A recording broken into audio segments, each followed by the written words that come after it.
Assalamualaikum warahmatullahi wabarakatuh.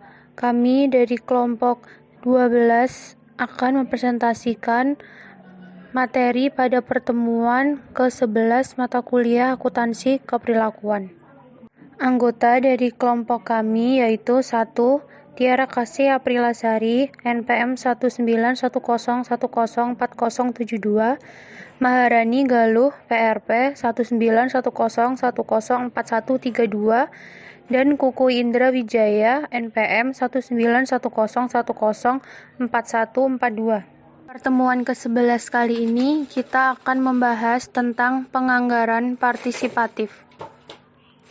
Penganggaran adalah unsur penting dalam suatu organisasi sebagaimana didefinisikan oleh Keynes 1979 yang menyatakan bahwa penganggaran merupakan suatu alat yang dapat digunakan untuk merencanakan pengeluaran dan pendapatan dan mengendalikan, mengkoordinasikan, mengkomunikasikan, memotivasi, dan untuk mengevaluasi prestasi bawahan. Dimensi penganggaran.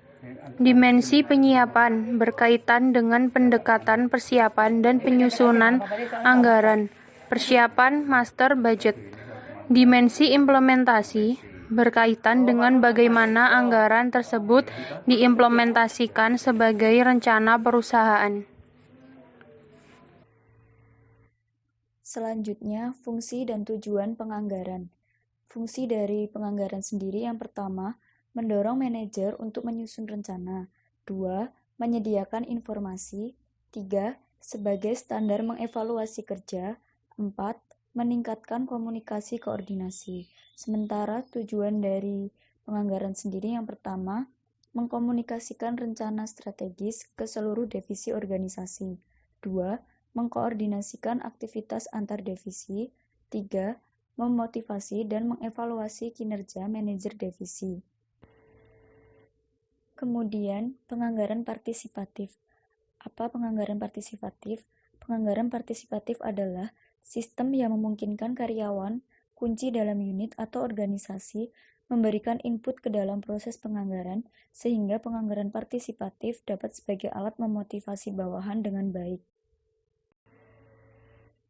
Peran manajer dalam penganggaran.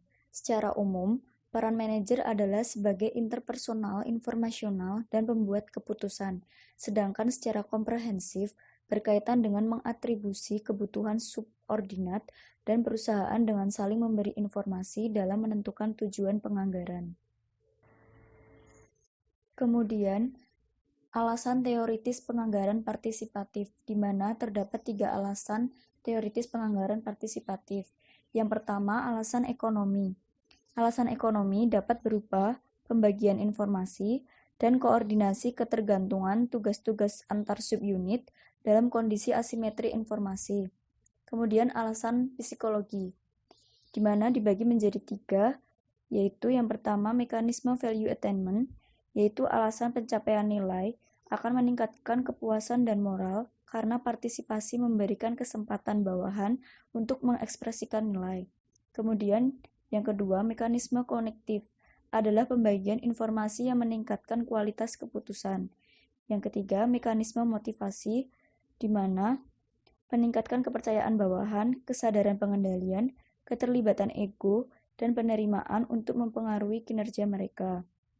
Kemudian yang ketiga, alasan sosiologi, di mana alasan ini memodelkan bagaimana konteks organisasional seperti ketidakpastian lingkungan dan struktur organisasi seperti desentralisasi merupakan penyebab penganggaran partisipatif. Kemudian, pandangan keefektifan penganggaran partisipatif. Pandangan mengenai keefektifan penganggaran partisipatif antara lain dikemukakan oleh Passwork and Welker mengatakan bahwa hanya pada level partisipasi tinggi yang dapat menjamin keberhasilan penganggaran partisipatif. Kesenjangan penganggaran. Kesenjangan penganggaran adalah perbedaan antara jumlah anggaran yang diajukan oleh bawahan atau subordinat dengan jumlah estimasi yang terbaik dari perusahaan. Dapat timbul karena keinginan subordinat dan superior tidak sama, terutama ketika kinerja dinilai berdasarkan pencapaian anggaran. Strategi mengurangi kesenjangan. Kesenjangan penganggaran positif dapat terwujud apabila dikaitkan dengan penempatan target anggaran. Strategi yang digunakan perusahaan dalam mengurangi kesenjangan penganggaran adalah pemberian reward yang lebih ketika penganggaran ditetapkan tinggi dan dapat dicapai. Teori-teori yang mendasari penganggaran. Yang pertama ada attribution theory, yang merupakan sebuah teori yang diterapkan dalam mengkaji inkonsistensi sikap dan perilaku. Kemudian goal setting theory, yaitu salah satu bentuk teori motivasi yang menekankan pada pentingnya hubungan antara tujuan yang ditetapkan dan kinerja yang dihasilkan. Kemudian ekspektasi teori, yang berbicara bahwa kecenderungan kita untuk melakukan sesuatu tindakan tergantung pada harapan kita akan hasil yang diterima dan daya tariknya. Kemudian agency teori, yang mendeskripsikan hubungan antara pemegang saham sebagai prinsipal dan manajemen sebagai agen. Manajemen merupakan pihak yang dikontrak oleh pemegang saham untuk bekerja demi kepentingan pemegang saham. Demikian presentasi dari kelompok kami. Apabila terdapat kesalahan dalam menyampaikan materinya, mohon dimaafkan. Wassalamualaikum warahmatullahi wabarakatuh.